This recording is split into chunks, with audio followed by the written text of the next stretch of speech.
Էլի լսել եմ բազմաթիվ տխմարություններ, որոնք խոսում են հիմնականում այս վերջերս կալուգացի օլիգարխի թիմակիցները։ Ես սրան իրականում անդրադարձել եմ դեռ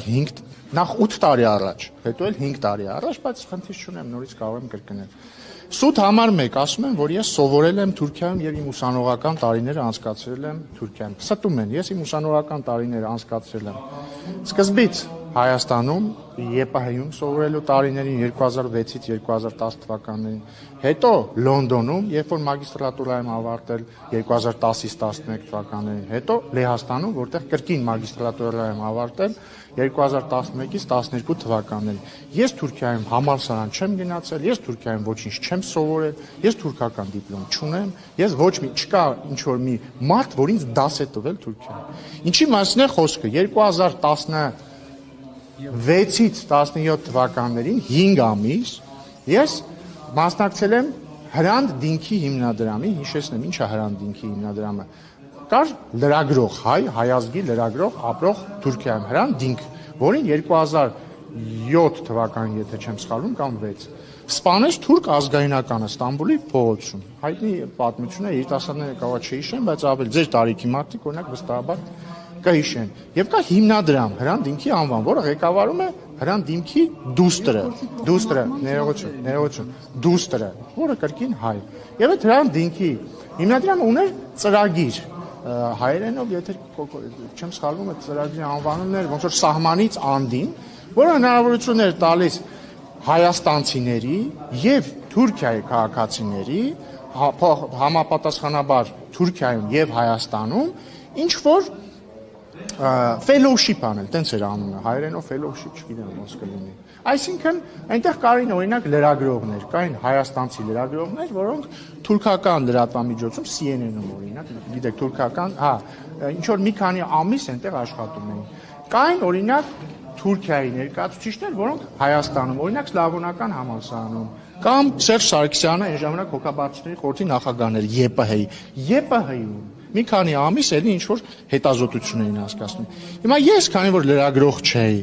եւ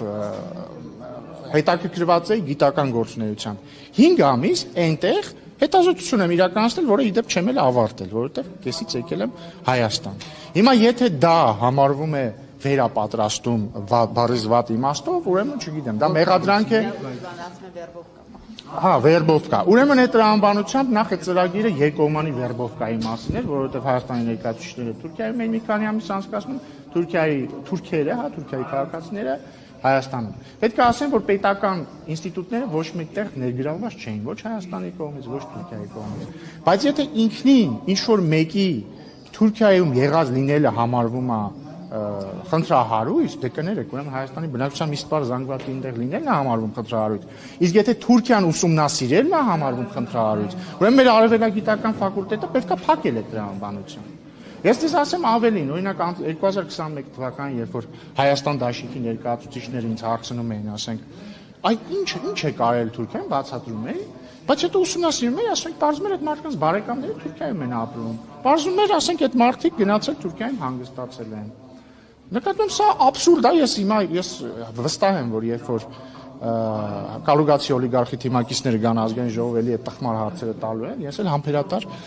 պատասխանելու եմ։ Բայց էլի իմի բերելով այդ ամեն ինչը, ես Թուրքիայում չեմ սովորել, ես ուսանողական տարիներին Թուրքիայում չեմ անցկացրել, երբեք չեմ թաքցրել, որ մի քանի ամիս, 5 ամիս 2016-ից 17 թվականներին գիտական հետազոտությունն եմ արել ծրագրով, կոչվում է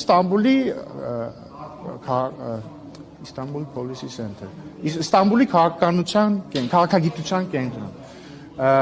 Ոչ մեկ ինձ դաշ չի տվել, ես ոչ մի դիպլոմ չունեմ եւ այսպես շարունակ։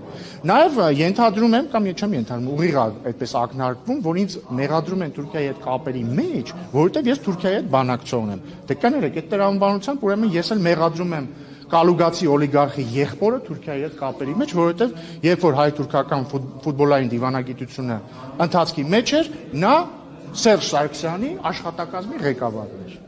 Այդ տրամաբանությամբ ես իրանց եմ մեղադրում եմ Սերժ Սարգսյանին, որովհետև նա բանակցել է Թուրքիայի եւ Ադրբեջանի հետ։ Մեղադրում եմ Ռոբերտ Քոչարյանին, որովհետև նա բանակցել է Թուրքիայի եւ Ադրբեջանի հետ։